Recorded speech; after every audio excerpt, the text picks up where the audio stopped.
قوله يا فتاح يا عليم يا فتاح يا عليم يا فتاح يا عليم افتح علينا فتحا قريبا يا أرحم الراحمين سبحانك لا علم لنا إلا ما علمتنا إنك أنت العليم الحكيم نوينا مثل ما نوى أسلافنا وشيوخنا وأباؤنا الصالحون في هذه القراءة وفي هذه الجلسة الحمد لله. Alhamdulillah, ma'asyiral hadirin wal ikhwan rahimakumullah. Alhamdulillah atas nikmat taufik yang Allah Subhanahu wa taala berikan kepada kita saat ini, sehingga kita diberikan kemudahan oleh Allah Subhanahu wa taala untuk bisa melanjutkan daripada pembacaan kitab Nasaih Diniyah wal Wasaya Limaniyah, kitab yang membahas tentang nasihat-nasihat untuk memperkuat agama kita dan wasiat-wasiat yang mempertebal keimanan kita kepada Allah Subhanahu wa taala, yang disusun oleh Al-Imam Al-Habib Abdullah bin Alawi bin Muhammad Al-Haddad rahimahullah ta'ala. Pada kesempatan siang hari ini kita akan melanjutkan apa yang beliau tulis di dalam kitab ini, yaitu tentang permasalahan dari ayat Al-Quranul Karim yang ada di dalam surat Ali Imran ayat 102, yang lanjutan dari ayat Ittaqullah haqqa tuqatih, yaitu ayat wala tamutunna illa wa antum muslimun. Janganlah kita meninggalkan dunia ini kecuali kita dalam keadaan beragama Islam, dalam keadaan muslim. Ini satu penekanan dari Allah Subhanahu wa taala. Sebab di dalam kalimat wala tamutunna itu ada huruf nun taukid tsaqilah yang fungsinya menguatkan. Janganlah benar-benar kita wafat kecuali kita dalam keadaan beragama Islam. Sehingga kata beliau, ini ayat amrun minhu, satu perintah dari Allah Subhanahu wa taala bil mauti alal Islam, untuk orang tersebut wafat dalam keadaan beragama Islam. Kenapa Allah perintahkan kita untuk wafat dalam keadaan Islam setelah kita berada di dalam keadaan agama Islam? Wahwa dinullah, sebab Islam itu agamanya Allah Subhanahu wa taala, alladzi akhbara kitabih, yang telah Allah kabarkan dengan jelas di dalam kitabnya Al-Quranul Karim, annahu ad-dinu indah, bahwasanya Islam adalah agama yang ada di sisi Allah Subhanahu wa taala. Wa annahu la yaqbal min ahadin siwah, dan Allah Subhanahu wa taala tidak menerima dari agama selain agama Islam.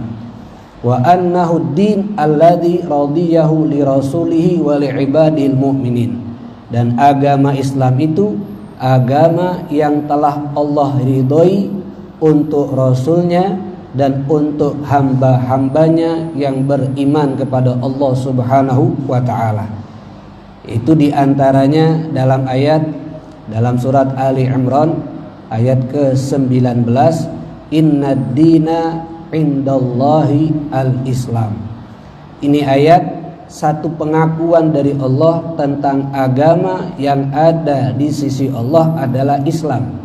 Inna dina, sesungguhnya agama, indallah, yang ada di sisi Allah, yang diakui oleh Allah, al-Islamu, itu agama Islam. Kemudian ayat yang membahas tentang Allah tidak akan menerima amalan orang yang kalau dia belum beragama Islam, itu dalam surat Ali Imran ayat ke-85. Wa may yabtaghi ghairal islami dinan, man yabtaghi, siapa orang yang mencari ghairal Islam, selain agama Islam, dinan, sebagai agama dia, falan, maka tidak akan diterima selama-lamanya, yuqbal minhu, tidak akan diterima selama-lamanya apa yang dia lakukan kalau dia belum beragama Islam. Walaupun dia melakukan kebaikan, walaupun dia melakukan hal-hal yang sifatnya positif, wa huwa fil akhirati minal khasirin. Dan orang yang mencari selain agama Islam di akhirat minal khasirin, akan termasuk orang yang rugi. Walaupun semasa hidupnya banyak melakukan kebaikan atau hal yang positif. Ini langsung yang menyatakan adalah Allah Subhanahu wa ta'ala dalam surat Ali Imran ayat ke-85. Kemudian ayat yang menjelaskan kalau Allah ridho terhadap Rasulnya dan terhadap hambanya yang beriman Islam sebagai agamanya, itu dalam surat Al-Maidah ayat ketiga. Allah berfirman, al-yauma akmaltu lakum dinakum wa atmamtu alaikum ni'mati wa raditu lakumul islama dina. Kalimat raditu, telah aku ridhoi, lakum untuk kalian, al-Islam, yaitu Islam, dinan sebagai agama kalian. Jadi Allah meridhoi agama yang kita anuti, dan kita akan mendapatkan ridho Allah kalau agama tersebut adalah agama Islam. Jadi 3 ayat di dalam Al-Quran Al-Karim penjelasan tentang kehebatan Islam. Pertama, agama yang diakui oleh Allah. Yang kedua, agama yang diterima oleh Allah. Dan yang ketiga, agama yang diridhoi oleh Allah Subhanahu wa ta'ala. Sehingga di sini ma'asyiral ikhwan rahimakumullah, beliau Imam Abdullah Al-Haddad menjelaskan, walaysa yakdir al-insan ala ayyumita nafsu alal Islam.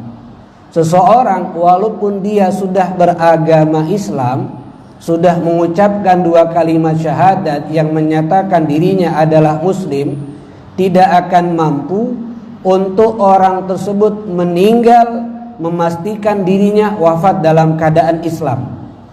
Walaupun dia sudah beragama Islam, walaupun dia ahli ibadah, walaupun banyak melakukan ketaatan, itu belum bisa memastikan dia akan wafat membawa Islam. Kenapa? Tidak ada yang tahu bagaimana nasibnya seseorang ketika wafat.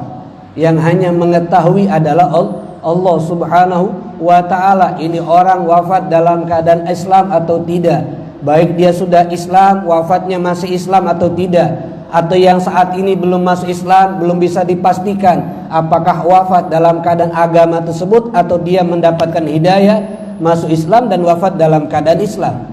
Tidak bisa dipastikan. Walakin akan tetapi qad ja'alallahu lahu sabilan ila dzalik.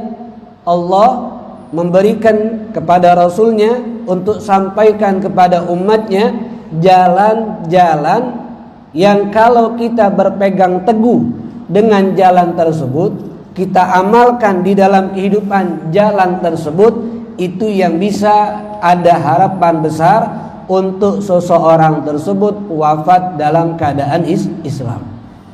Gimana caranya? Pertama, kata beliau, imtathala ma amaru bihi. Laksanakan apa yang Allah perintahkan. Apa yang Allah perintahkan bukan hanya urusan sholat dan yang lain, tapi yaitu menjaga Islamnya agar wafat dalam keadaan Islam, sebab itu perintah Allah. Yang kedua, wa yuhibbuhu wa yatamanna, dia mencintai dan berharap dan punya ketekatan yang kuat agar wafatnya dalam keadaan muslim.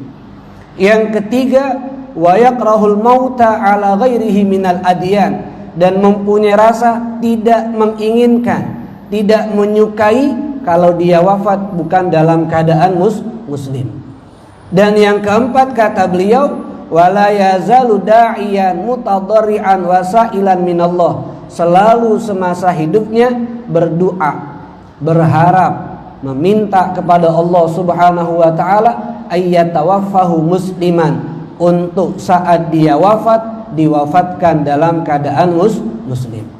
Kenapa? Yang terpenting adalah doa. Dan selain punya ingin berharap wafat dalam keadaan muslim, minta selalu sama Allah. Karena wasafallah anbiya'ahu, Allah telah mensifatkan para nabi-nabinya, wassalihin, dan orang-orang yang soleh dari kalangan hambanya, yang mereka dipuji oleh Allah sebab mereka ingin wafat dalam keadaan Islam dan selalu minta kepada Allah supaya diwafatkan dalam keadaan beragama Islam, dalam keadaan menyerahkan dirinya kepada Allah dengan mengikuti perintah Allah. Di antaranya Allah mengkabarkan dalam Al-Quran tentang kisah Nabi Yusuf. Nabi Yusuf putra daripada Nabi Ya'qub alaihimas salam. Nabi Yusuf di dalam Al-Quranul Karim, itu dalam surat Yusuf ayat ke-101, Allah menceritakan anta waliyi fid dunya wal akhirah. Ungkapan Nabi Yusuf kepada Allah, engkau ya Allah walinya aku, yang mengatur aku, yang memimpin aku, yang mengurusi aku fid dunya wal akhirah, di dalam kehidupan dunia aku dan di kehidupan akhirat. Ini kata Nabi Yusuf, wa tawaffani musliman wa alhiqni bis-sholihin. Wafatkan aku ya Allah musliman, dalam keadaan muslim, wa alhiqni, dan sertakanlah aku, kumpulkanlah aku bis-sholihin, dengan orang-orang yang soleh. Ini seorang nabi yang punya kedudukan tinggi di antara hamba-hamba Allah. Derajat yang paling tinggi di antara hamba Allah adalah derajat nabi. Tapi beliau, Nabi Yusuf yang sudah Allah angkat menjadi nabi, masih berharap agar diwafatkan dalam keadaan muslim dan dikumpulkan nanti bersama orang soleh.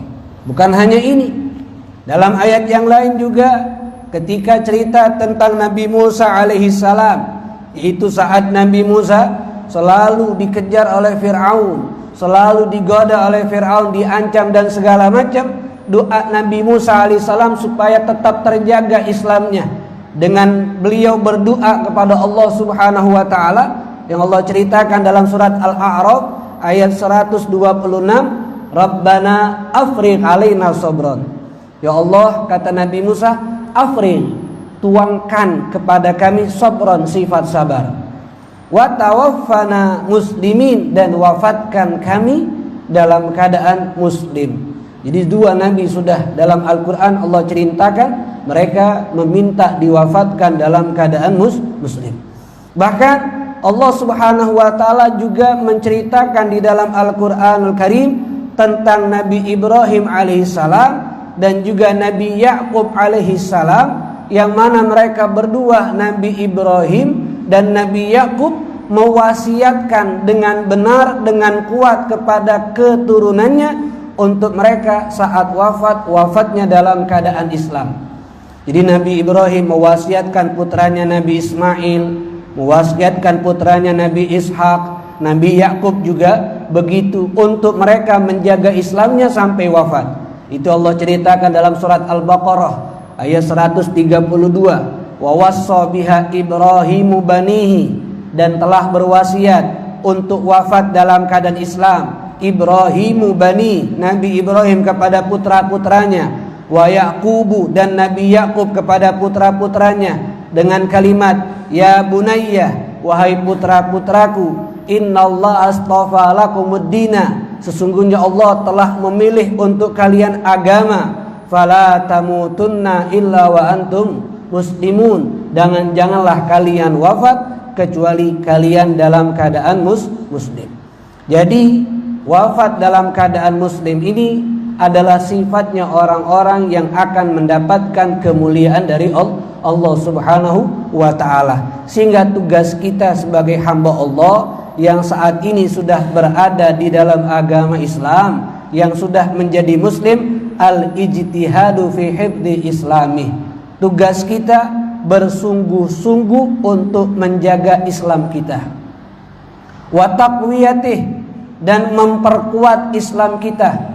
Bagaimana cara menjaga Islam agar wafat masih dalam keadaan muslim, menguatkan Islam kita agar wafat masih dalam keadaan muslim? Pertama, bifi'li ma umira bihi, melakukan apa yang telah Allah perintahkan di dalam agama Islam, min ta'atillah, daripada ketaatan kepada Allah Subhanahu wa ta'ala. Itu lakukan hal-hal yang mendekatkan diri kepada Allah. Lakukan hal-hal yang kita dikatakan berbuat taat kepada Allah Subhanahu wa ta'ala.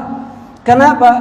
Perhatian dengan perintah Allah, mendekatkan diri kepada Allah, melakukan ketaatan kepada Allah. Sebab itu menjaga Islam, mengkuatkan Islam. Karena sebaliknya, fa innal mudayyi'a li awamirillah, karena orang yang menyia-nyiakan perintah Allah, yang mengabaikan untuk tidak mau berbuat taat kepada Allah, muta'arridun lil mauti ala ghairil Islam. Dia tanpa disadari telah menyodorkan dirinya untuk wafat tidak dalam keadaan Islam. Maka yang dikhawatirkan, yang saat ini beragama Islam tapi tidak peduli dengan sholat, tidak peduli dengan puasa, masih sibuk dengan apa yang diharamkan oleh Allah. Kalau tidak bertaubat, takutnya kalau diteruskan itu, maka dia telah menyodorkan dirinya saat wafat nanti Allah cabut Islamnya sehingga tidak wafat, tidak membawa Islam. Fa inna tarkahu lidzalik dalilun ala istihanati bihaqiddin. Sebab orang yang meninggalkan perbuatan taat, orang yang meninggalkan perintah Allah, itu satu petunjuk kalau dia telah menghinakan hak agama. Karena agama punya hak yang harus diagungkan. Agama punya hak yang harus dimuliakan, yaitu cara mengagungkannya, cara memuliakannya dengan dikerjakan. Kalau dia meninggalkannya, maka itu satu tanda kalau dia telah menghina hak agama wal istighfaf bih, dan telah meremehkan agamanya. Sehingganya falyahdhar muslim, berhati-hatilah orang muslim dari hal tersebut dengan benar-benar untuk kita menghindari, dengan benar-benar perhatian agar tidak menghinakan dan meremehkan hak agama. Itu yang pertama. Yang kedua, wa ayyujanibal ma'asi wal atham. Kalau ingin kuat Islamnya, dijaga Islamnya, selain mengerjakan perbuatan taat, juga harus menghindari, meninggalkan perbuatan maksiat dan perbuatan dosa, baik dosa kecil ataupun dosa besar. Sebabnya kenapa? Fa innaha tud'iful Islam. Karena perbuatan maksiat, perbuatan dosa itu bisa melemahkan Islamnya. Wa tuhinahu, dan menjadikan Islamnya enteng, tidak akan kuat. Sehingganya wa tazalzala gawaidu, akan goncang pondasi Islamnya. Wa tu'arriduhu lisalbi indal maut, dan menyodorkan dirinya dengan perbuatan dosa tersebut untuk dicabut Islam saat dia menjelang sakratul maut. Kama waqa'a dzalik, sebagaimana banyak terjadi kepada orang-orang yang telah mengotori dirinya, terus-menerus mengotori dirinya dengan perbuatan dosa dan maksiat saat hidup masih muslim, tapi ketika sakratul maut dicabut Islam dari dirinya sehingga wafat tidak dalam keadaan beragama Islam. Na'udzubillah tsumma na'udzubillah min dzalik. Sehingganya itu sudah Allah ceritakan, jelaskan dalam surat Ar-Rum ayat ke-10 tentang orang yang melakukan hal-hal yang dosa, Allah cabut imannya. Tsumma kana aqibatal ladzina asa'u su'ah. Kemudian akibat orang-orang yang telah berbuat jelek, an kadzdzabu bi ayatillah. Salah satunya mereka tidak mempercayai tanda-tanda Allah, tidak mau melakukan apa yang Allah perintahkan. Wa kanu biha yastahzi'un. Maka dengan hal tersebut mereka dihinakan, dalam artian dicabut imannya, dicabut Islamnya saat mereka ingin meninggalkan dunia ini. Wa ta'ammalhu, maka renungkanlah ayat tersebut, kata Imam Haddad, agar kita tidak menjadi orang yang rugi. Ambillah diri kita dengan mengerjakan perintah Allah, jauhi larangan Allah Subhanahu wa ta'ala. Wa in waqa'ta fi syai', kalaupun kita jatuh ke dalam perbuatan dosa, tub ilallah, cepat-cepat bertaubat kepada Allah Subhanahu wa ta'ala, cepat-cepat kembali kepada Allah Subhanahu wa ta'ala. Wala tazalu sa'ilan, dan selalulah meminta kepada Allah husnul khatimah, diwafatkan dalam keadaan husnul khatimah. Kenapa? Karena pertama begini, telah diriwayatkan bahwasanya syaitan yang telah dilaknat oleh Allah syaitan yang adalah musuhnya kita, itu syaitan itu bersumpah untuk menghancurkan kepada orang-orang yang setiap saatnya selalu minta kepada Allah husnul khatimah. Jadi kita yang minta sama Allah setiap salat, ya Allah wafatkan aku husnul khatimah, maka syaitan sangat benci dengan orang tersebut. Dia bersumpah terhadap dirinya akan menghancurkan orang yang meminta kepada Allah supaya diwafatkan husnul khatimah. Bagaimana cara syaitan? Syaitan akan berkata, wa mata yu'jibu hadza bi'amalih.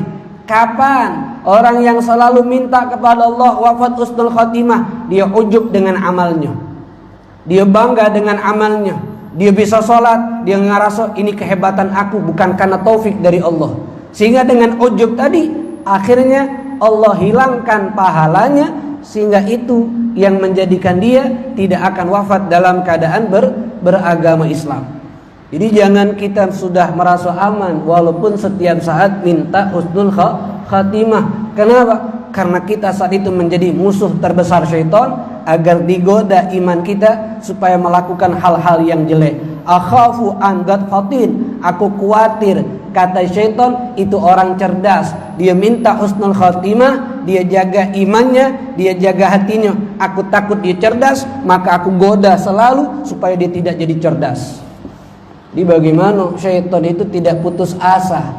Kalau syaitan tidak putus asa untuk menggoda kita supaya tidak wafat husnul khatimah, maka kita pun juga tidak boleh putus asa untuk berkorban supaya kita bisa wafat dalam keadaan husnul khatimah. Jangan sampai kita kalah dengan namanya syaitan.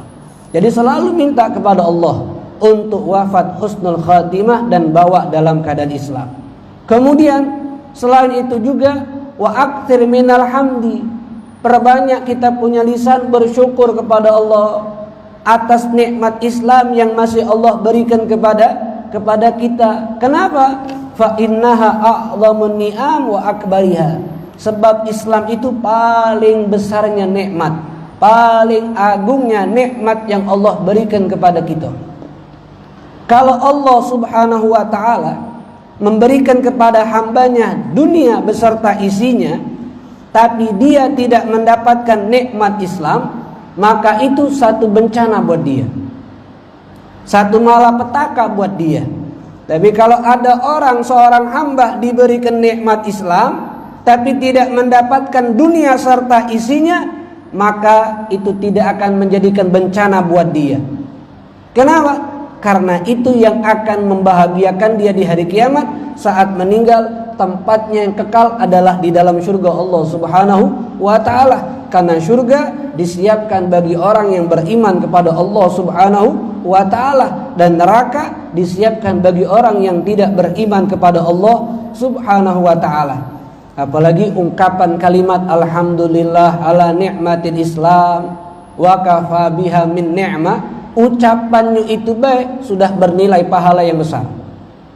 Dikisahkan dalam salah satu kitab Majmu'ul Kalam Al-Habib Ahmad bin Umar bin Smith, itu mengkisahkan ada satu orang laki-laki ketika dia berangkat melaksanakan ibadah haji, saat sedang berada di tanah Arafah, sedang wukuf Arafah, dia membaca kalimat alhamdulillah ala ni'matil Islam wa kafa biha min ni'mah. Segala puji bagi Allah atas nikmat Islam, dan cukup nikmat Islam sebaik-baiknya nikmat. Ketika dia ucapkan kalimat tersebut di hari Arafah, selesai melaksanakan ibadah haji, pulang ke rumah, di tahun depan dia berangkat lagi melaksanakan haji. Ketika wukuf Arafah, dia ada lagi di tanah Arafah, dan dia ingin kembali membaca kalimat yang dia baca di tahun yang lalu. Itu kalimat alhamdulillah ala ni'matil Islam wa kafa biha min ni'mah. Ingin dia baca kalimat tersebut tahun ini sebagaimana dia baca di tahun yang lalu. Terdengar ada bisikan suara di telinga dia, wahai hamba Allah, jangan kau baca itu kalimat.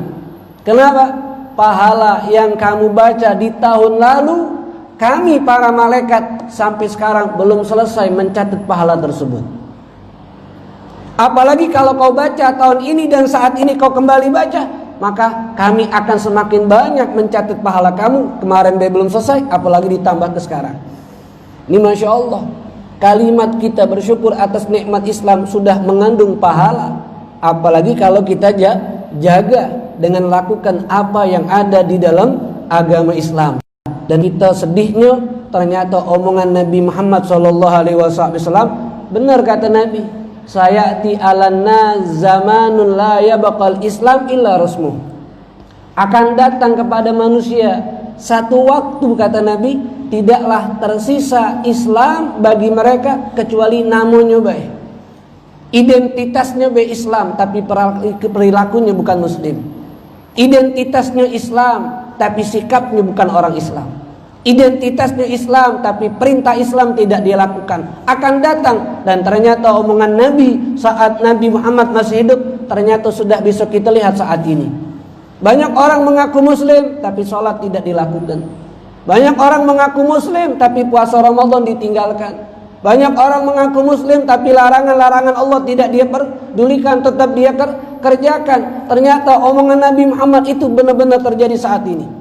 Dan jangan sampai kita menjadi orang yang tidaklah tersisa Islam kecuali hanya namanya saja.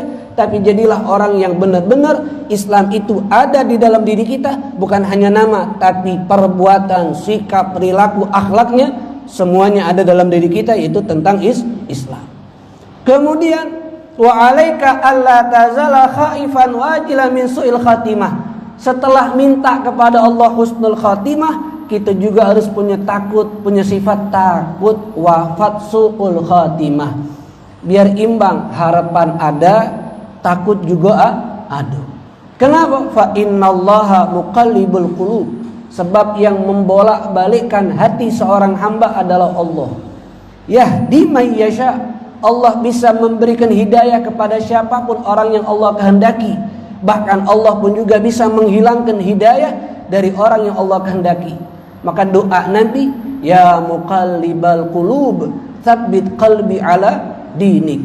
Doanya Nabi Muhammad SAW yang sudah dipastikan oleh Allah akan masuk ke dalam surga. Kenapa? Karena pintu surga tidak akan dibukakan oleh malaikat Ridwan kalau bukan Nabi Muhammad yang pertama kali masuk. Tapi Nabi masih khawatir dia wafat tidak membawa Islam, dia wafat su'ul khatimah, sehingga Nabi selalu berdoa, ya muqallibal qulub, tsabbit qalbi ala dinik. Wahai zat yang membolak-balikkan hati seorang hamba, teguhkan, kokohkan hatiku untuk berada dalam agamamu. Apalagi kita lebih layak untuk minta kepada Allah Subhanahu wa ta'ala. Takut jangan sampai kita wafat dalam keadaan su'ul khatimah. Kenapa? Karena tidak ada yang tahu. Cukup dalam hadis riwayat Imam Muslim, Nabi Muhammad SAW mengatakan, walladzi la ilaha ghairu, demi tiada Tuhan selain Allah, yaitu demi Allah Subhanahu wa ta'ala, kata Nabi, inna ahadakum la ya'mala bi amali ahlil jannah. Ada salah satu orang di antara hamba Allah mengamalkan semasa hidupnya amalan-amalan penghuni surga, hatta ma yakunu bainahu wa baina illa dhira, sehingga tidaklah ada jarak antara dia dengan surga kecuali 1 kilan. Maknanya dikit lagi sudah pasti masuk ke dalam surga karena amalannya amalan penghuni surga. Fayasbiqu 'alil kitab, tapi telah mendahului dia ketentuan Allah Subhanahu wa ta'ala sebelum dia lahir di atas dunia ini, untuk dia wafat dalam keadaan tidak beragama Islam, dalam keadaan su'ul khatimah. Allah robah hatinya, Allah robah keadaannya, fayamalu bi'amali ahlin nar, sehingga dia di akhir-akhir hidupnya mengamalkan amalan-amalan penghuni neraka sampai wafat, fayadkhuluha, sehingga wafatnya bukan masuk ke dalam surga tapi masuk ke dalam neraka. Begitupun sebaliknya, kata Nabi, ada orang semasa hidupnya melakukan amalan-amalan penghuni neraka sampai jarak dia dengan neraka hanya 1 kilan karena sudah banyak dosanya. Tapi ketentuan Allah yang telah Allah dahului di awal, kalau dia akan menjadi penghuni surga, Allah robah hatinya, Allah robah keadaannya, sehingga dia melakukan amalan-amalan penghuni surga dan dia wafat melakukan amalan tersebut sehingga wafat masuk dalam surga. Maknanya ini hadis menjelaskan kepada kita agar punya rasa takut walaupun itu orang yang bertakwa kepada Allah, walaupun itu orang ahli istiqamah untuk takwa, harus punya rasa takut. Jangan sampai aku masuk dalam hadis ini sudah dekat dengan surga, tapi ketentuan Allah ternyata aku menjadi penghuni neraka. Allah rubah keadaan aku, sehingga untuk takut tadi minta selalu sama Allah, meninggalkan hal-hal yang bisa wafat su'ul khatimah. Ini orang yang ahli takwa, ini orang yang istiqamah, punya rasa takut yang besar. Lebih-lebih kalau kita yang tidak takwa dengan benar, lebih-lebih yang kita belum istiqamah, masih banyak dosanya, masih banyak salahnya, harus punya rasa takut untuk wafat dalam keadaan su'ul khatimah. Kenapa? Karena kalau sebagian ulama terdahulu yang mereka diakui ketakwaannya, diakui keistiqomahannya, mereka pernah mengungkapkan satu kalimat. Wallahi, demi Allah kata mereka, ma amina ahadun ala dini ayuslabah. Tidaklah seseorang yang selalu merasa aman agamanya tidak akan dicabut. Maknanya tenang be, aku pasti wafat muslim, aku pasti wafat mukmin, merasa dirinya akan aman, merasa dirinya tidak akan wafat su'ul khatimah, merasa dirinya tidak akan wafat tidak membawa Islam, pasti membawa Islam, pasti dalam keadaan mukmin. Ketika seseorang merasa aman dari hal tersebut, illa sulit, kecuali dia akan tercabut imannya.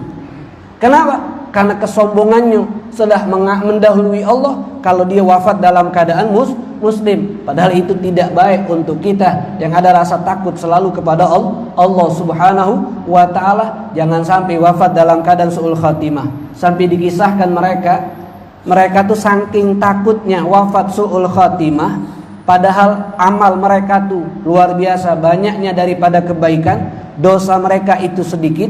Kalau mereka itu ditanya, sebagian ulama soleh terdahulu, mereka tuh ditanya, lau uridu alayya, bagaimana pendapat kalian? Mereka sendiri menceritakan, kalau ditawarkan kepada aku al mautu alal Islam, wafat membawa Islam, bibabil hujrah, di pintu kamar, wasyahadah bibabid dar, atau wafat dalam keadaan syahid di pintu rumah, maknanya di luar rumah, itu dalam keadaan berperang. Pilihannya wafat muslim di atas kasur atau wafat syahid di medan perperangan. Mereka ketika ditawarkan seperti ini, apa yang kalian pilih? Wafat di atas kasur membawa Islam atau wafat syahid di medan perperangan? Jawaban mereka, lahtartu mauta alal Islam ala babil hujrah. Aku lebih memilih untuk diwafatkan dalam keadaan Islam walaupun di atas kasur. Bukan berarti mereka tidak mau wafat syahid, bukan. Bukan berarti mereka tidak mau mendapatkan gelar syahid, tidak mau berperang di jalan Allah, bukan. Tapi alasannya kenapa mereka lebih memilih wafat di atas kasur tapi membawa Islam daripada wafat syahid di medan perperangan, alasannya ini, di anni la adri, karena aku tidak mengetahui maladzi ya'ridu liqalbi, apa yang akan datang kepada hatiku kalau aku keluar dari rumah ini ke medan perperangan. Apa yang terlintas di hatiku, apa yang masuk ke dalam hatiku. Takutnya ada hal-hal yang jelek, aku ikut berperang sehingga wafatnya aku di medan perperangan tidak membawa yang baik, tidak membawa Islam. Karena takut su'ul khatimah, sehingga mereka lebih memilih di rumah baik tapi bawa Islam. Yang mereka harapkan Islamnya, bukan karena wafat gimana nya, tapi wafatnya dalam keadaan muslim. Ini pertama kisah bagaimana mereka terdahulu takut jangan sampai wafat tidak bawa Islam atau wafat su'ul khatimah. Yang kedua, di sini beliau menceritakan juga sebagian ulama soleh terdahulu ngomong sama teman-temannya, ngomong sama saudara-saudaranya, idza hadarani al-mautu, kalau datang ajal kepada aku, maknanya ketika aku mendapatkan keadaan sakratul maut, faq'ud inda ra'si, duduklah di samping kepalaku. Kata orang soleh tersebut, kau duduk di samping kepalaku, wangdur, dan perhatikan aku saat aku sakratul maut. Fa in ra'aitani qad mittu 'alal Islam, kalau kau melihat aku saat ruh ini sudah keluar dari tubuh aku wafat dalam keadaan Islam, itu yang terucap dari lisan aku saat terakhir adalah la ilaha illallah, aku wafat dalam keadaan Islam, fakhudh jami'a ma ma'i, maka ambillah semua harta yang aku punya, rumahku, hartaku, kendaraanku, ambil semuanya, kata dia. Fabi'hu, jualkan itu semuanya, kemudian hasil jual harta aku kau belikan manisan, kau belikan permen, kau belikan kue, dan berikan kepada anak-anak kecil yang ada. Kenapa? Karena ungkapan syukur aku atas aku wafat dalam keadaan muslim. Sampai begitunya mereka. Wa in mittu wa in ra'aitani qad muttu ala ghairi dzalik. Tapi kalau kau melihat aku wafat tidak dalam keadaan husnul khatimah, atau aku wafat tidak dalam keadaan Islam, fa'alimin nas, kau umumi sama orang-orang, li salliya alaiyah, silakan. Siapa orang yang menginginkan untuk menyolati aku, silakan. Yang tidak mau juga, silakan. Jangan paksakan orang untuk mengikuti sholat, jangan paksakan orang untuk mengurusi jenazah aku. Kalau kau lihat aku wafat tidak membawa Islam, atau aku wafat dalam keadaan su'ul khatimah. Ini mereka itu punya rasa takut, yang mereka ketika meninggal tidak membawa Islam. Tapi subhanallah, ini orang dilihat oleh orang yang diwasiatkan ketika meninggal wafat dalam keadaan Islam, sehingga dia melakukan wasiatnya, dijual semua hartanya, diberikan manisan, diberikan permen, diberikan kue, dan dibagi-bagikan kepada anak-anak kecil sebagai ungkapan syukur kalau dia punya saudara sudah wafat dalam keadaan husnul khatimah dan dalam keadaan Islam. Maka ini sikap yang harus dimiliki oleh kita, berharap agar diwafatkan husnul khatimah dan takut jangan sampai kita wafat su'ul khatimah. Yang bisa membuat orang itu wafat su'ul khatimah atau dalam keadaan tidak beragama Islam banyak. Di antaranya yang beliau sampaikan di sini, hal-hal yang membuat seseorang itu wafat dalam keadaan jelek. Pertama, yatahawanu bis sholatil mafruḍah, meremehkan sholat wajib, mengentengkan sholat wajib. Yang sholat tapi diremehkan itu bisa berbahaya, apalagi yang tidak sholat sama sekali. Yang kedua, wazakatil wajibah, meremehkan urusan zakat. Dia punya harta wajib dizakati, tidak dia keluarkan zakatnya, tidak mau berkeluarkan zakatnya. Yang ketiga, walladzi yattabi'una auratal muslimin, yang selalu mencari kesalahan orang muslim, selalu mencari aib-aibnya orang muslim, selalu mencari kejelekan orang muslim. Ini orang belum ketahuan salahnya, dicari salahnya. Ini orang belum ketahuan jeleknya, dicari jeleknya, agar orang-orang benci dengan orang tersebut. Ini bahaya. Kemudian walladzina yanqusunal miqyala wal mizan, yang mengurangi timbangan bagi seorang pedagang. Dia berjual beras, dia jual daging yang ditimbang, yang ditakar, dia kurangi takarannya, dia kurangi timbangannya. Ini bahaya. Kenapa? Itu hal yang dicela dan ada dalam Al-Quran. Wailul lil mutaffifin alladzina idza talu 'alan nasi yastawfun. Ini mereka yang menipu dalam perniagaan, dia kurangi timbangannya, dia kurangi takarannya. Walladzina yakhda'unal muslimin, dan juga orang-orang yang suka menipu kaum muslimin, merugikan kaum muslimin, menyakiti kaum muslimin, baik dalam urusan dunianya, dalam urusan agamanya. Jangan kita menipu, jangan menyakiti, jangan merugikan orang muslim. Kenapa? Karena itu yang bisa mengkhawatirkan paling banyak wafat dalam keadaan su'ul khatimah. Walladzina yukadzibuna auliya Allah, kemudian yang berikutnya, yang tidak percaya dengan kekasih Allah, yang menyakiti para wali-walinya Allah, yang tidak mengikuti apa yang diperintahkan oleh walinya Allah, mengingkari, tidak mempercayai tanpa ada hak. Ini juga paling banyak wafat su'ul khatimah. Kemudian walladzina yadda'una ahwalal auliya, yang mengaku kalau dia adalah seorang kekasih Allah, punya orang dicintai oleh Allah, tapi dalam kehidupannya tidak menunjukkan perilaku kekasih Allah. Mengaku sudah dicintai oleh Allah tapi sholat tidak mau. Mengaku dicintai oleh Allah tapi kehidupannya jauh dari Allah subhanahu wa ta'ala, hanya sekedar pengakuan. Ini juga dikhawatirkan wafatnya su'ul khatimah. Wa min akhwafi ma yakhaf dan yang paling ditakutkan dari apa yang ditakutkan oleh seseorang wafat su'ul khatimah adalah idmaru syak fillah, menanamkan dalam hatinya keraguan kepada Allah, menanamkan dalam hatinya keraguan kepada Rasulullah, menanamkan di dalam hatinya keraguan kepada hari kiamat. Jadi hati-hati dengan sifat ragu. Kalau ragu sama Allah, ragu sama Nabi Muhammad, ragu terhadap hari kiamat, ini yang paling dikhawatirkan. Kalau tidak dihindari, kalau tidak dibuang, kalau tidak diperbaiki, akan menyebabkan orang tersebut wafatnya dalam keadaan su'ul khatimah. Na'udzubillah tsumma na'udzubillah min dzalik. Maka dari situ hal-hal yang jelek, sifat-sifat yang jelek, perbuatan-perbuatan yang jelek harus kita hindari kalau ingin wafatnya dalam keadaan husnul khatimah. Termasuk yang paling besar masalah kita jangan sampai merugikan orang Islam, menyakiti mereka dan mencari kesalahan mereka. Cukup satu kisah dikisahkan oleh Al-Imam Muhammad An-Nawawi Al-Bantani dalam kitab Syarah Sulamut Taufiq. Beliau menceritakan ada seorang ulama besar. Kalau saya tidak lupa antara dua orang, antara Malik bin Dinar atau Sufyan Ats-Tsauri. Salah satu di antara mereka berdua ini, seorang imam ini sedang berada di kota suci Mekah. Di saat dia tawaf di Ka'bah, dia melihat ada seorang pemuda laki-laki sedang memegang kedua telapak tangannya di dinding Ka'bah.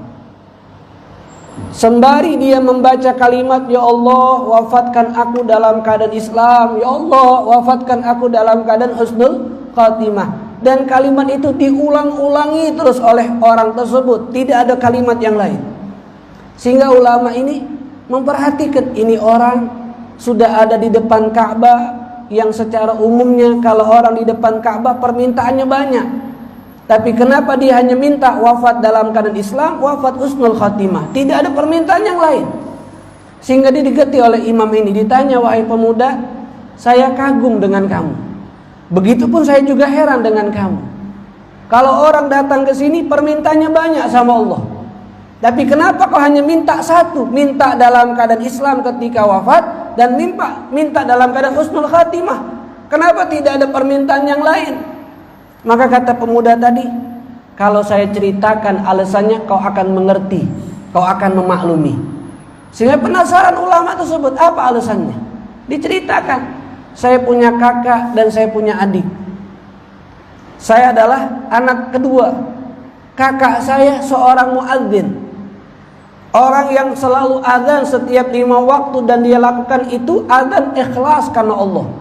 Kalau sudah azan berarti otomatis sholat. Bukan hanya azan tapi keluar dari masjid sholat. Dia azan dan sholat, dan itu sudah dilakukan oleh kakak saya selama 53 tahun. Setiap hari azan. Tapi ketika kakak saya dalam keadaan sakratul maut, dia berkata kepada saya, tolong kau ambilkan Al-Quran. Maka saya semangat untuk membawakan Al-Quran, karena saya bersangka mudah-mudahan dia akan memegang Al-Quran dan menjadikan Al-Quran sebagai penutup dalam kehidupannya. Setelah saya ambilkan, saya berikan kepada kakak saya, ternyata kakak saya bukan membaca Al-Quran, tapi dia mengatakan, saya telah membebaskan diri dari Al-Quran, saya tidak beriman lagi kepada Al-Quran. Setelah mengucapkan kalimat tersebut meninggal. Ini kalau orang sudah tidak lagi beriman kepada Al-Quran, berarti tidak beriman kepada Allah, sehingga wafatnya tidak dalam keadaan mukmin. Adik saya juga begitu, seorang muadzin, sama seperti kakak saya keadaannya ketika sakratul maut, minta dibawakan Al-Quran. Saya bersangka baik, jangan sampai nasib adik saya seperti kakak saya. Ketika saya berikan, ternyata ungkapan adik saya sama seperti kakak saya, tidak beriman kepada Al-Quran dan wafatnya dalam keadaan tidak beriman. Sehingga ulama tadi heran, apa sebab kakak dan adikmu orang yang baik, muadzin, sholat 5 waktu, tapi dia bisa wafat dalam keadaan tidak beriman? Setelah dijawab, karena kakak dan adik saya punya satu hal yang jelek selalu dia lakukan, tidak pernah ditinggalkan sampai dia menjelang sakratul maut. Apa? Suka mencari kesalahan orang. suka mencari kejelekan orang, suka mencari aibnya orang untuk dibicarakan kepada orang lain. Oh fulan begini, oh fulan begini, oh fulan begini, dicari-cari untuk dibukakan kepada orang.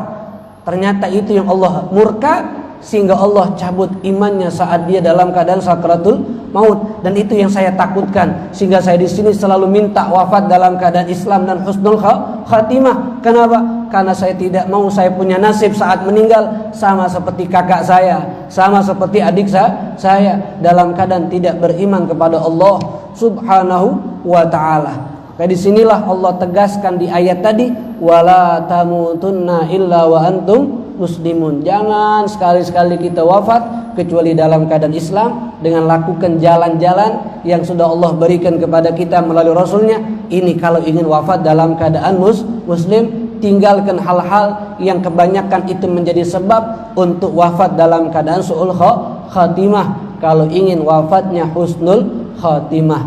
Sehingga ada ungkapan ulama terdahulu begini, kalau ingin wafat dalam keadaan sholat, maka lazimi perbuatan yang kita inginkan tersebut. Ingin wafat lagi sholat, jadikan kebiasaan itu sholat. Ingin wafat lagi mengaji Al-Quran, lazimi perbuatan tersebut. Kenapa mereka mengatakan seperti itu? Karena ada ungkapan hadis dari Nabi Muhammad, yamutul mar'u ala ma'asha alaih. Seseorang itu akan meninggal tergantung kebiasaan dia saat hidup. Kalau kebiasaan hobinya saat hidup sholat, maka jadi harapan wafatnya dalam keadaan sholat. Kalau kebiasaan hidupnya hobinya mengaji Al-Quran, maka ada harapan wafatnya lagi mengaji. Tapi kalau kebiasaan atau hobinya yang dia senangi dalam keadaan tidak baik, takut saat melakukan hal tidak baik tersebut Allah cabut imannya. Na'udzubillah tsumma na'udzubillah min dzalik. Karena kita tidak tahu kapan datang ajal. Bisa saat ini, bisa nanti, bisa esok, bisa kapanpun. Tidak nunggu sakit, tidak nunggu sebab, tapi sudah datang ketentuan Allah. Itu tempatnya kita akan kembali kepada Allah Subhanahu wa ta'ala. Ya mudah-mudahan kita semua termasuk orang yang wafat husnul khatimah. Mudah-mudahan kita semua termasuk orang yang wafat membawa Islam. Tawaffani musliman wa alhiqna bis salihin. Ya Allah biha, ya Allah biha, ya Allah bi husnil khatimah. Allahumma rzuqna syahadah wa husnal khatimah. Allahumma rzuqna syahadah wa husnal khatimah. Allahumma rzuqna syahadah wa husnal khatimah. Sallallahu ala sayyidina Muhammadin wa ala alihi wa sahbihi wasallam. Alhamdulillahi rabbil alamin. Kalau ada yang tanya silakan. Orang yang bunuh diri itu kan termasuk keluar dari Islam atau? Kalau orang yang bunuh diri selama dia tidak melakukan hal yang menyebabkan keluar dari Islam, maka dia statusnya muslim tapi wafatnya su'ul khatimah. Karena bunuh diri itu perbuatan dosa, berarti wafat sedang melakukan perbuatan dosa. Jadi wafatnya su'ul